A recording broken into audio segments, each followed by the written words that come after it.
안녕하십니까, 덕홍맨입니다. 에너지관리 기능사 필기입니다.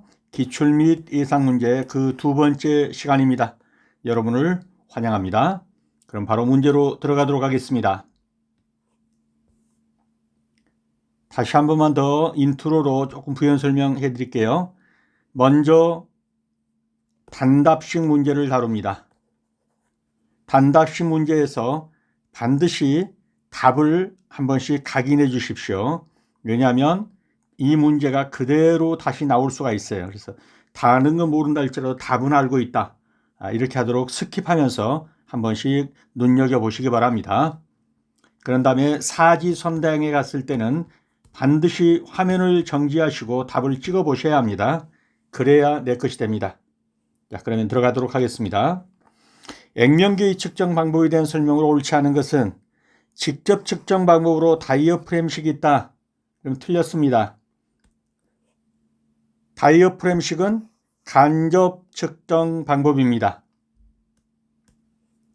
다이어프램식 액면계는 압력을 감지해서 액면을 측정하는 간접 측정 방법입니다. 그래서 액체 자체의 높이를 직접 측정하는 것이 아니라 액체에 의한 압력 변화를 이 얇은 판, 다이어프램의 변형으로 감지해 가지고 그 변형량을 압력으로 환산해서 액면을 추정하는 그런 방식입니다.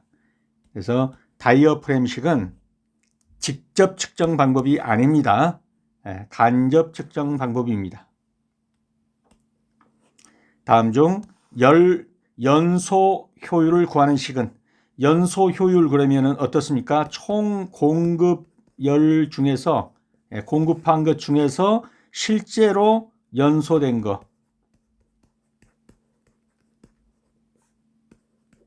시 차지하는 비중. 총 공급이 예를 들면 100이 공급됐는데 실제 연소된 것은 80이 됐다. 그러면 20은 연소 효율에 들어가지 않는 것이죠. 손실이 일어난 거죠. 그러면 이것을 곱하기 100을 해서 80%다. 연소 효율은 80%다. 이렇게 구하는 것입니다. 그래서 어렵지 않죠. 총 공급열 중에서 실제 연소된 것이 차지하는 비율. 기체 연료의 연소 방식과 관계가 없는 것은, 그런데 회전 분무식, 그러면 벌써 분무라는 말에서 보여주는 것이 뭡니까? 액체죠, 액체.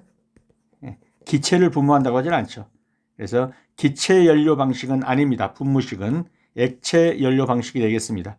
그래서 회전 분무식 그러면 액체 연료를 미세한 입자로 분무해서 연소시키는 방식이다.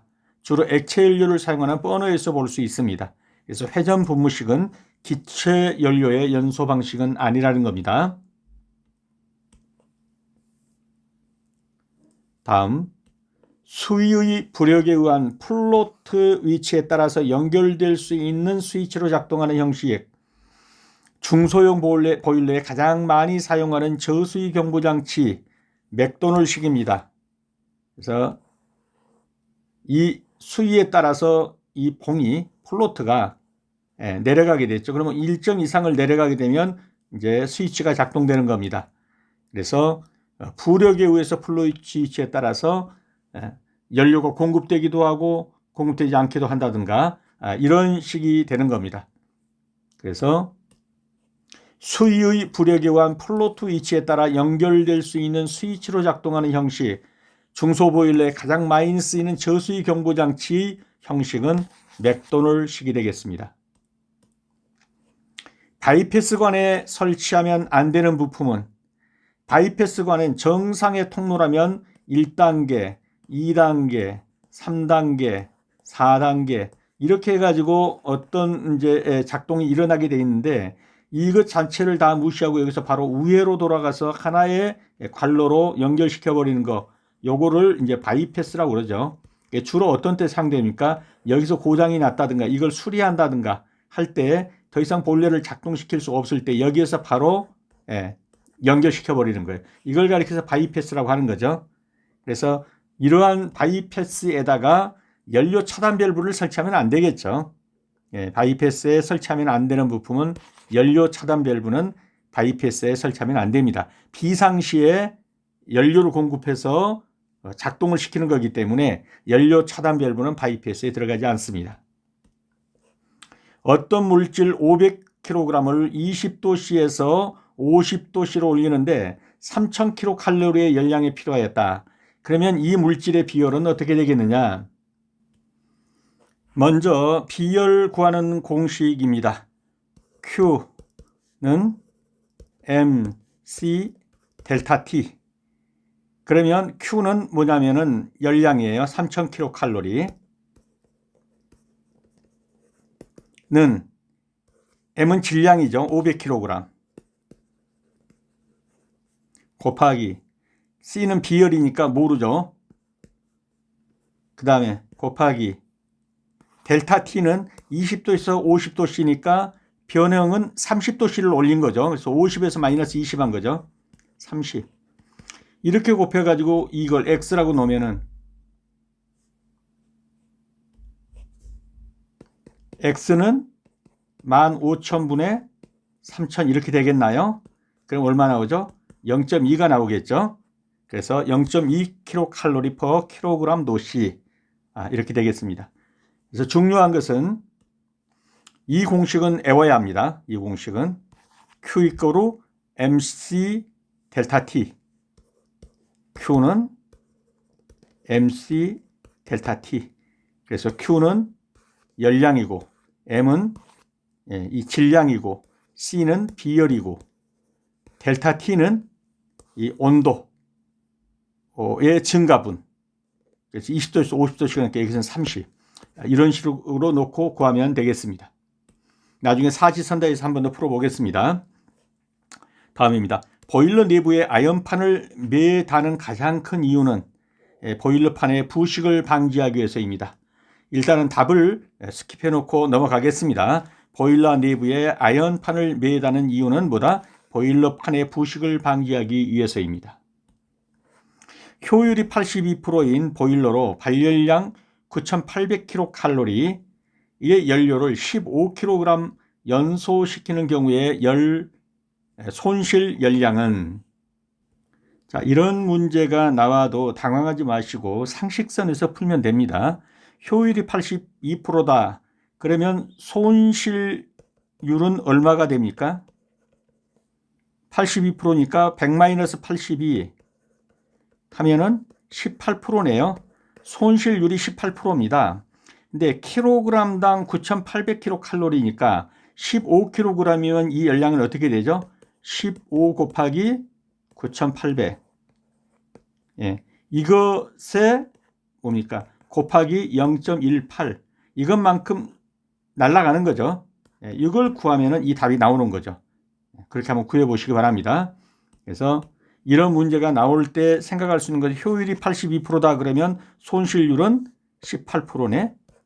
그리고 총 열량은 킬로그램당 9,800kcal니까 15kg이면 9,800 곱하기 15에다가 곱하기 이것만큼 손실 본 거니까 0.18을 곱해주면 얼마가 나오겠네. 이렇게 해서 계산하시면 되는 겁니다.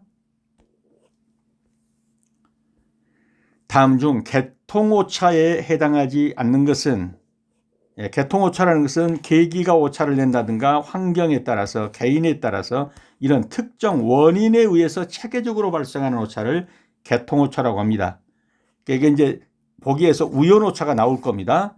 우연오차라는 것은 체계오차가 아니잖아요. 체계가 없이 그냥 우연히 일어난 오차입니다. 그래서 이건 개통오차에 속하지 않는 겁니다.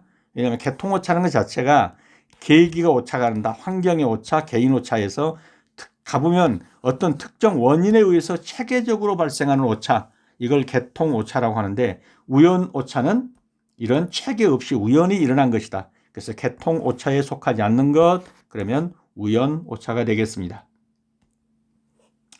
다음입니다. 탄소 C 1kg을 완전 연소시킬 때 생성되는 CO2의 양은 얼마인가? 이 문제는 한두 가지를 알아야 되는데요. 먼저 C, 즉 탄소의 몰 값이 얼마죠? 죄송합니다. 네, 죄송합니다. 다시 처음부터 한번 가보겠습니다. 네, 탄소의 몰값은 얼마입니까? 12입니다. 그 다음에 산소의 몰값은 얼마입니까? 16입니다. 근데 CO2 그러면 산소가 2분자 들어가죠? 그럼 16 곱하기 2란 말이죠. 그럼 얼마에 32죠. 거기다가 C가 플러스 C가 얼마에 12입니다. 12에다 31을 넣으면 CO2의 몰값은 얼마가 됩니까? 44가 되나요? CO2의 몰값이 44입니다. 그러니까 C가 12고 CO2가 44입니다. 그런데 탄소 1kg을 완전히 연소시킬 때 생성되는 CO2의 양은 얼마냐? 그러면 탄소 1kg에 탄소 대 산소 X라고 놓고요. CO2 C 대 CO2라고 놓고 이 C 대 CO2의 비를 보면 C가 12일 때 CO2는 44입니다. 그래서 이 비례식을 가지고 내항의 곱 12X는 외항의 곱 44.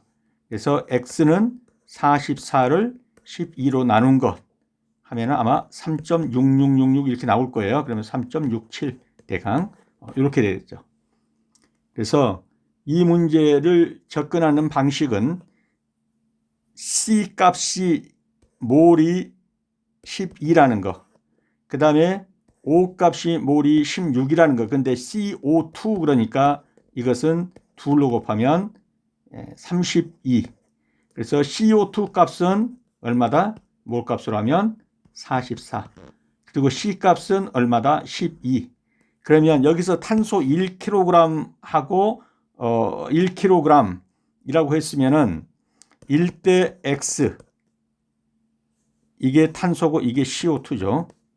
는 이 몰값을 계산해 보세요. 그러면 12대 44 해서 내항의 곱, 외항의 곱 해갖고 X값을 구하면 되겠습니다. 그렇지 않다면 뭐 이런 식으로 해도 되고요. 어떻든 간에 이렇게 계산해 보면 3.67kg입니다. 그리고 이제 가장 중요한 건 이 문제를 모른다 할지라도 똑같이 나올 겁니다. 그래서 난 잘 모르지만 답은 안다. 그럼 3.67 찍어버리시면 됩니다. 다음, 연료의 연소 시 고온 부식의 주된 원인이 되는 성분 바나듐입니다. 고온 부식입니다. 저온 부식이 아니고 고온 부식이라는 거. 그 다음에 전기난방의 응축수 환수 방법 중 전기의 순환이 가장 빠른 것은 진공환수식입니다. 대기압보다 낮게 이쪽을 만들어주면 빨아들입니다. 계속해서 빨아들이죠. 진공환수식이 전기순환이 가장 빠른 시스템이 되겠습니다. 다음 중 무기질의 보온제가 아닌 것은 무기질의 보온제가 아닌 것 그럼 유기질이겠죠. 펠트입니다. 펠트는 주로 양모, 섬유 등을 엉키기 위해서 만든 유기질 보온제입니다. 유기질과 무기질은 아시겠죠. 양털은 유기질입니다. 살아있는 동물의 털이니까요. 그걸로 만든 펠트, 그러니까 이것은 유기질 보온제가 됩니다. 무기질 보온제가 아닌 것은 그러면 펠트를 고르시면 됩니다. 보일러 열 정산에서 출열 항목에 해당되는 것은, 자, 보일러가 이렇게 있으면 여기가 이제 연소가 되는 구역이고 여기가 이제 물이 차고 연관이 흐르겠죠. 그러면 여기서 나가는 것은 출열이 되고요. 여기로 들어온 것은 입열이 됩니다. 들어오는 열이죠. 근데 여기서는 미연분에 의한 손실열, 즉 미연소로서 손실되는 것, 이것도 여기서 나가는 출열에 해당되는 겁니다.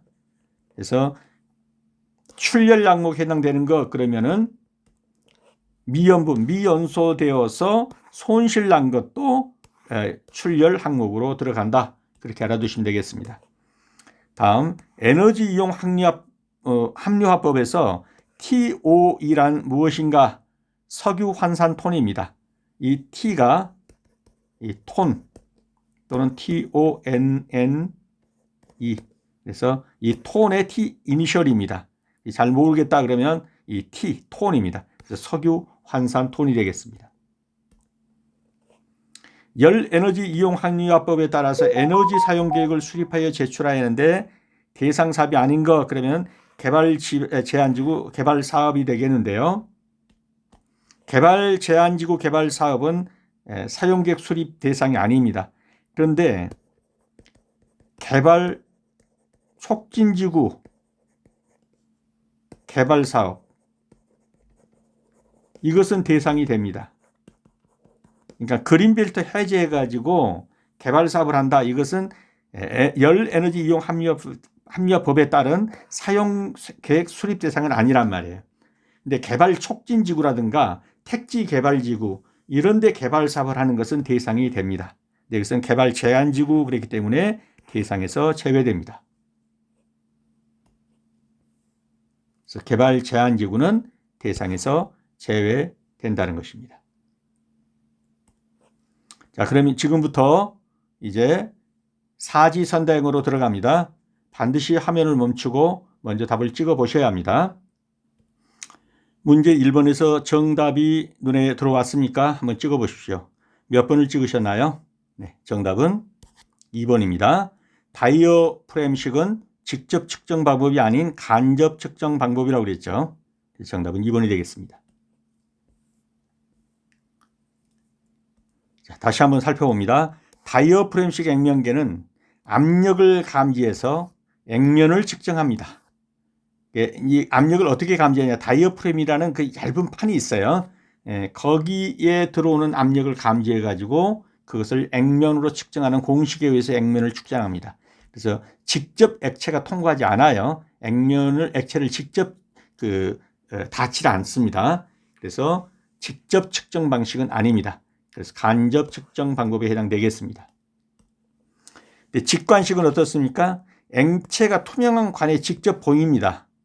직관으로. 그게 직접 측정 방법이 되겠죠. 초음파식은요. 초음파의 반사 시간을 이용해서 액면까지의 거리를 측정하는 방식으로 액면에 직접 닿지 않고 측정하기 때문에 간접 측정 방법이 맞습니다.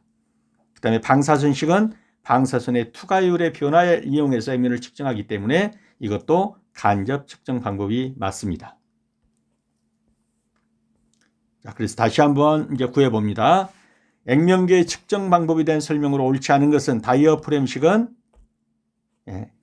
그 압력이 다이어프램이라는 얇은 판에다 가지고 그걸로 추정하는 계산식에서 계산해요. 그래서 직접 측정 방법이 아닙니다. 간접 측정 방법이죠. 그래서 틀렸고 정답이고요. 직접 측정은 직관식. 아예 이렇게 있으면 여기에 이렇게 유리 눈금이 있었고 이게 보인단 말이에요. 직접 보이는 거. 이건 직접 측정 방법이죠. 그다음에 간접 측정 방법으로는 여기다 초음파를 쏴가지고 이 초음파에 돌아오는 걸 봐가지고 측정을 하는 방법이에요. 그러니까 직접 측정은 아니죠. 이것도 간접 측정. 그다음에 방사선 쏴가지고 이것도 간접 측정. 그래서 다른 건 다 맞고 2번이 틀리고 정답이 되겠습니다. 다음 산업재해 발생 원인이 아닌 거. 이건 그냥 보면 나오죠 답이. 장기근속은 오히려 산업재해 발생을 방지하는 것이 되겠죠. 숙달된 근로자이기 때문에. 그러나 산업재해 발생 원인 과실, 숙련 부족, 신체적 결함 이런 건 다 산업재해 발생 원인이 되죠. 그런데 장기근속은 산업재해 발생을 방지하는 것이 해당되겠습니다. 그래서 정답은 3번이 되겠습니다. 다음 중 연소 효율을 구하는 식은 어떤 것이냐? 연소 효율이니까 연소율이 위로 올라가고 총 공급열 중에서 실제 연소율이 차지하는 비율을 잡으면 되겠죠. 정답은 2번이 되겠죠. 총 공급열 중에서 실제로 연소된 것의 비율. 그래서 정답은 2번입니다. 기체연료의 연소 방식과 관계가 없는 것은 자 기체연료입니다. 분무식은 이건 액체죠. 그래서 관계없는 것은 4번이 되겠습니다. 그러면 확산연소 방식은 어떻게 된 거냐? 연료가 버너 끝에서 나오면서 주변 공기와 섞이며 연소하는 방식입니다. 가스레인지라든가 라이터 불꽃 이런 것들이 확산 연소 방식이 되겠습니다. 버너 끝에서 기체가 나오는 겁니다. 그 다음에 애원합 연소 방식, 연료와 공기를 연소기 내부에서 미리 섞은 후에 연소시키는 방식, 불꽃 길이가 짧고 효율이 높은 특징이 있다. 그 다음에 포트형과 버너형, 확산 연소와 애원합 연소 방식을 적용하기 위한 기기나 장치의 형태, 회전 분무식은 액체 연료를 미세한 입자로 분무해서 연소시키는 방법, 그게 기체가 아니죠. 정답은 4번이었습니다.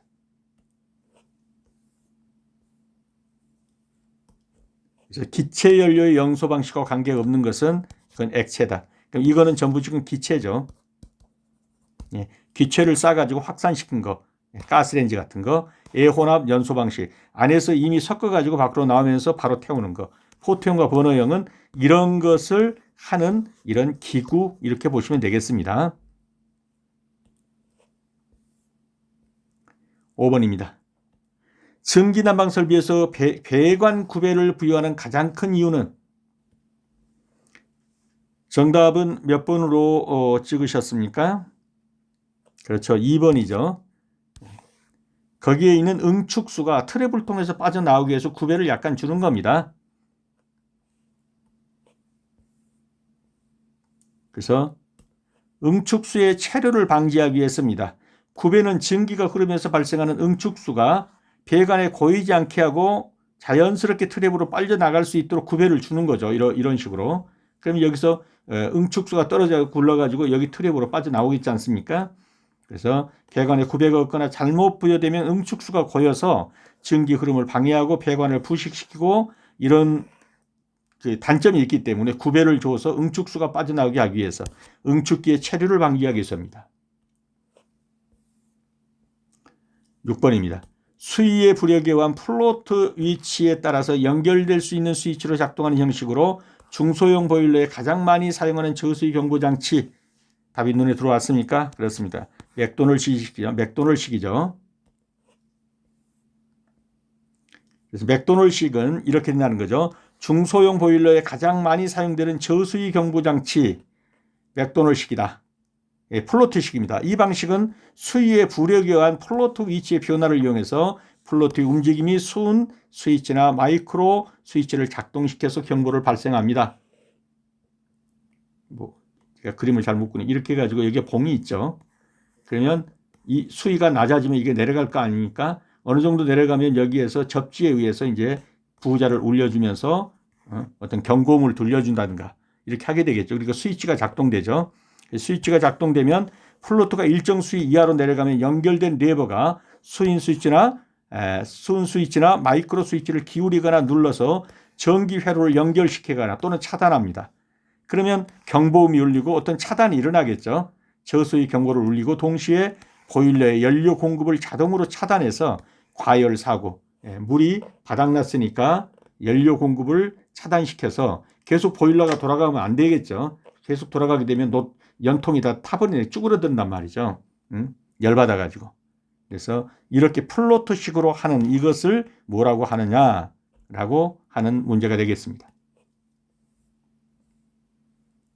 그래서 이렇게 플로트 달아가지고 전극봉으로 해서 경보를 울리거나 또는 연료를 차단하는 장치, 이걸 뭐라고 한다? 맥도널식이라고 한다. 7번입니다. 바이패스 관에 설치하면 안 되는 부품은? 정답은 눈에 들어왔겠죠? 네, 연료 차단 밸브를 설치하면 안 됩니다. 쭉 개통이 이렇게 있는데 이걸 좀 수선하려고 해요. 그러다 보니까 여기서 연결하는 것을 직접 이렇게 위로 연결하는 거, 요거를 가리켜서 바이패스 관이라고 한다. 바이패스 관. 그래서 연료 차단을 여기다 설치해 버리면 안 된다 이거예요. 이상이 있을 때 이 바이패스로 해서 이걸 작동시켜야 되기 때문에. 그러나 플로트 트랩이라든가 이런 건 다 설치해도 괜찮습니다.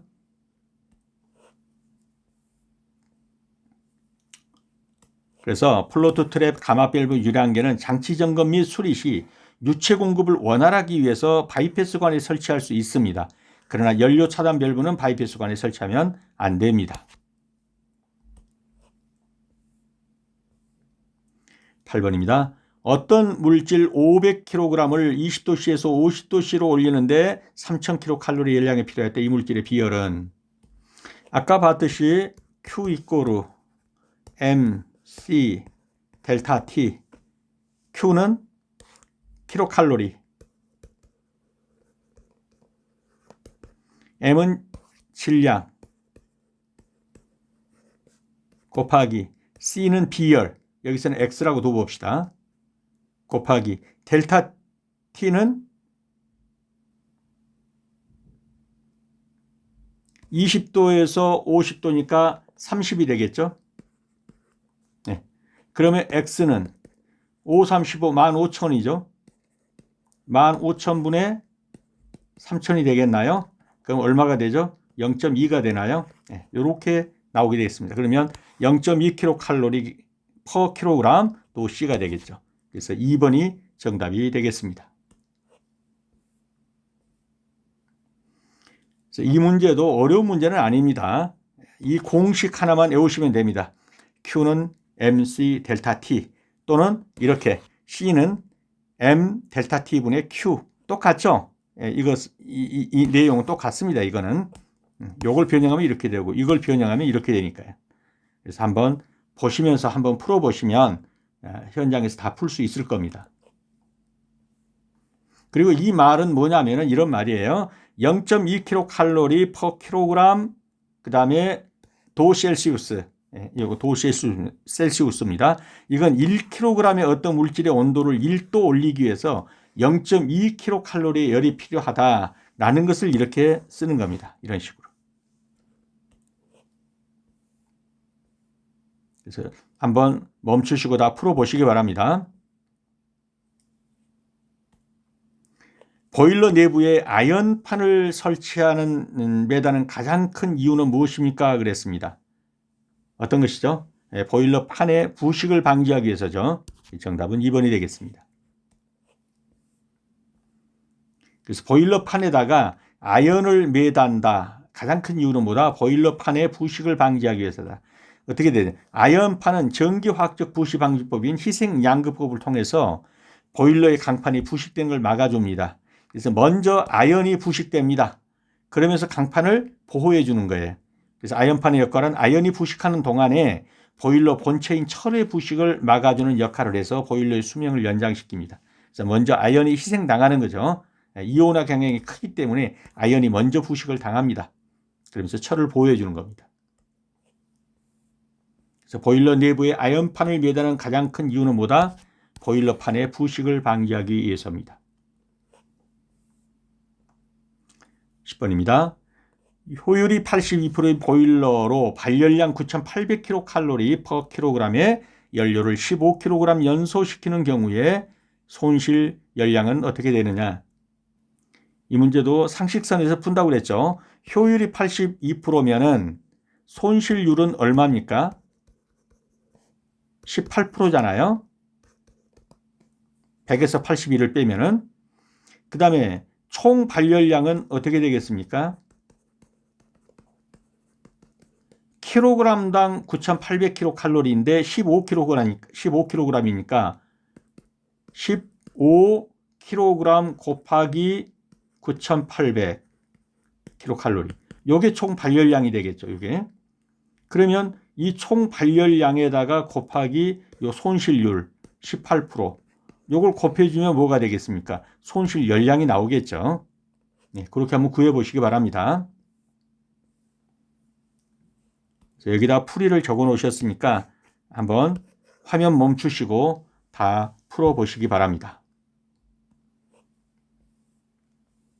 다음 중 개통오차에 해당하지 않는 것은 어떤 체계적 특정 어떤 시설에 체계적인 오차가 있단 말이죠. 근데 우연오차는 체계가 없어요. 그냥 우연히 일어난 거니까. 개통오차에 해당하지 않는 것 그러면 우연오차가 되겠습니다. 그래서 개통오차라는 것은 이러한 것이다. 계기오차, 환경오차, 개인오차 등 특정 원인에 의해서 체계적으로 발생하는 오차인데 우연오차는 체계가 없어요. 불규칙적이고 지 마음대로 예측 불가능한 거.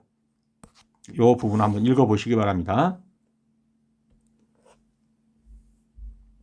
그래서 계통오차에 속하지 않는 것 우연오차입니다. 12번입니다. 탄소 1kg을 완전 연소시킬 때 생성되는 CO2의 양은 얼마인가?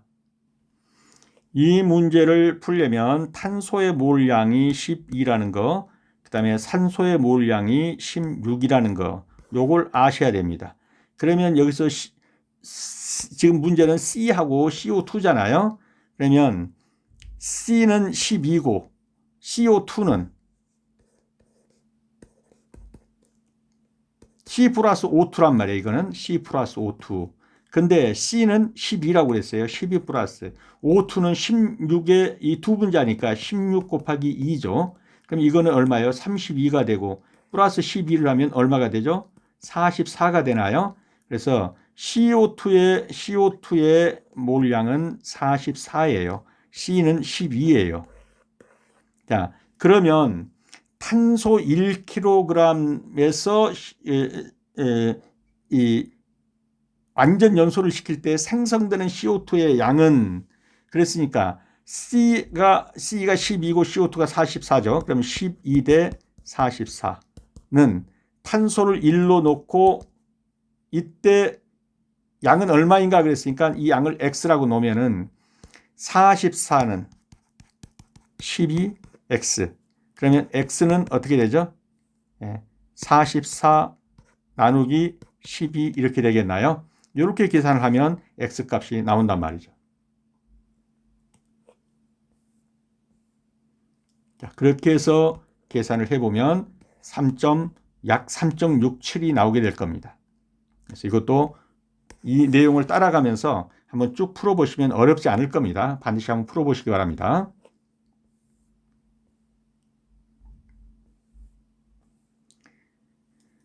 다음 중 에너지법에서 정한 에너지 공급 설비가 아닌 것은 에너지법에서 정한 것에서는 에너지를 어떻게 생산해서 어떻게 수송해 가지고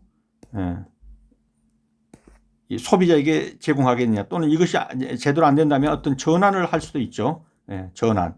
그래서 생산, 수송, 전환, 그 다음에 저장 이런 것들은 다 에너지성한 공급 설비입니다. 근데 개발 설비는 거기에 들어가지 않습니다. 정답은 개발 설비가 되겠습니다. 그래서 에너지법에 따르면은 에너지 공급 설비는 생산해서 수송해서 갖다가 저장하고 또는 이걸 다른 걸로 전환한다든지 여기까지의 설비를 말하고 개발 설비는 에너지 공급 설비에 해당하지 않습니다. 그래서 생산 설비, 전환 설비, 저장 설비란 이런 것들이다. 그래서 에너지법에서 정한 에너지 공급 설비 아닌 것 개발 설비가 되겠습니다. 다음입니다. 연료의 연소 시 고온 부식의 원인이 되는 걸 뭐라고 그랬습니까? 바나듐이라고 하죠. 바나듐입니다. 그래서 바나듐은 고온 부식을 일으킵니다. 근데 저온 부식 그렇게 나면 황입니다. SO2나 SO3는 저온 부식이에요. 저온 부식의 주 원인이 됩니다. 여기서 고온 부식이라고 그랬기 때문에 바나듐이에요. 이게 문제가 만약에 저온 부식의 주범은 누구냐 그러면은 황이라고 그래야 돼요. 그리고 탄소는 아니죠. 연료의 주요 구성 성분이죠. 그래서 에너지 열을 생성하는 거고요. 질소도 부식시키는 건 아닙니다. 그래서 고온 부식이니까 바나듐, 저온 부식이면 황 그래야 합니다. 정답은 4번입니다. 증기 난방의 은축수 환수 방법 중에서 순환이 가장 빠른 거 빨아들입니다. 어떻게 해요? 진공환수식입니다. 이 진공관 내에 대기압보다 더 낮은 압을 설치합니다. 그러면 상대편에서 빨아들이겠죠. 가장 빠르게 빨아들입니다. 그래서 전기순환이 가장 빠르게 됩니다. 진공환수식은 진공펌프를 사용해서 환수관 내부의 공기와 응축수를 강제적으로 흡입 빨아들입니다. 이 방식은 환수관 내 압력을 어떻게 한다? 대기압 이하로 유지해주면 상대적으로 높은 쪽에 압을 빨아들이게 돼 있어요. 그래서 난방 시스템 전체의 공기지개를 원활하게 한다. 그 다음에 기계식, 환수식, 단관식 이쪽을 한번 읽어보시기 바랍니다.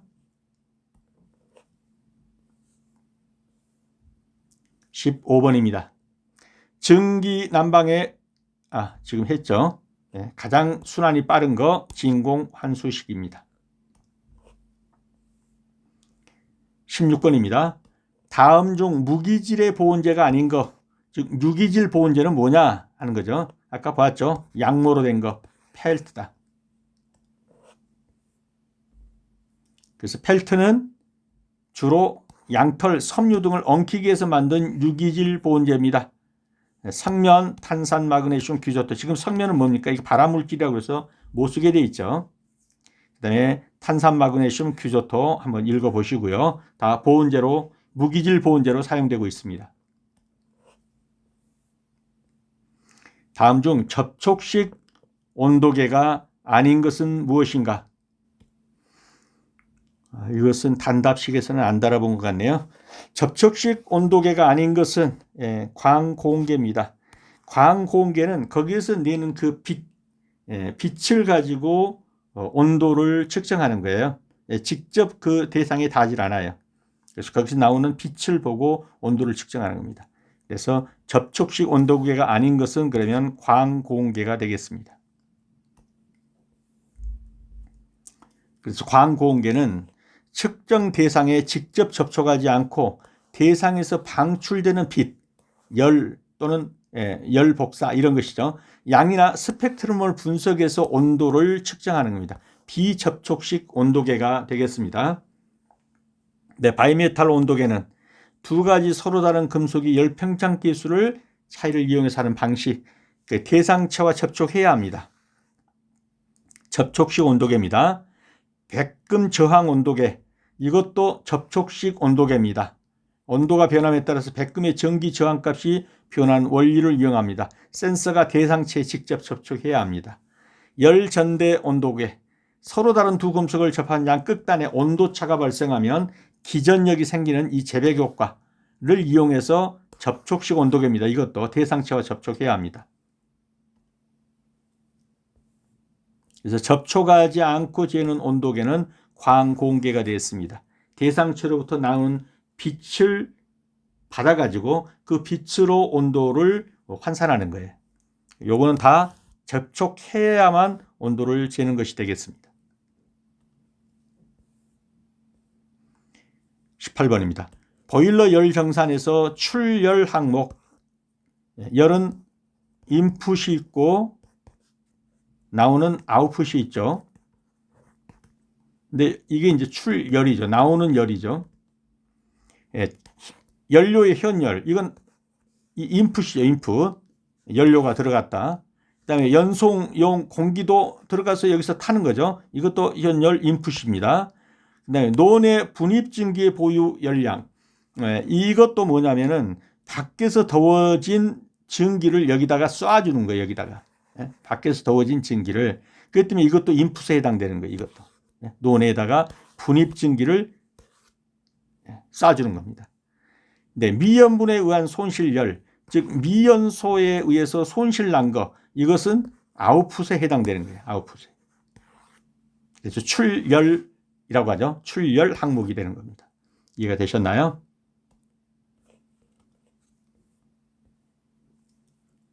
이 부분은 이미 설명 들은 것이니까 한번 읽어보시기 바랍니다. 보일러 열 정산에서 출열 항목에 속하는 것은 미연분에 의한 손실열이다. 다음, 에너지 이용 합리화법에서 TOE란 무엇이냐? 그래서 이 T자가 이니셜로 톤입니다. 이건 오일. 이건 뭐 이벌런트가 이렇게 되죠. 그래서 어떻든 석유 환산 톤입니다. 이게 에너지용 합리화법에서 TOE란 석유 환산 톤을 말하는 겁니다. TOE는 Ton of Oil Equivalent.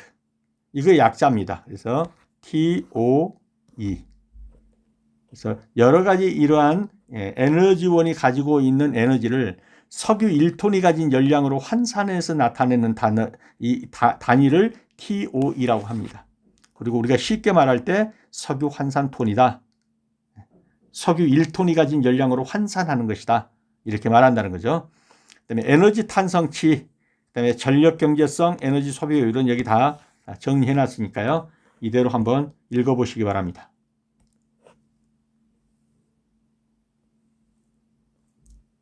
그래서 에너지용 합리화법에서 TOE란 석유 환산톤을 말합니다. 다음, 열 에너지용 합리화법에 따라 에너지 사용계획을 수립해서 제출해야 하는 대상이 아닌 것은, 그렇죠? 개발 제한지구 개발 사업은 제출 대상이 아닙니다.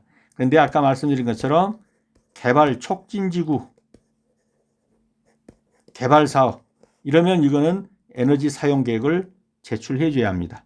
그래서 도시 개발 사업, 공항 건설 사업, 철도 건설 사업 이런 것들은 다 어떻게 에너지를 끌어오고 사용하고 하는 계획을 세워 가지고 해야 되는 이런 대상 사업이라는 거예요. 근데 그린벨트 해제해 가지고 뭐 소단위로 개발 일어나겠죠. 이런 것을 가지고서는 에너지 사용 계획을 수립하라는 말을 안 한다. 그래서 정답은 4번이 되겠습니다. 네. 문제집과 책을 필요로 하신 분들은 영상 아래 더보기란에서 주소를 클릭하셔가지고 구입하실 수 있습니다. 수업하시느라 수고 많으셨습니다. 다음 시간에 다시 뵙겠습니다. 감사합니다.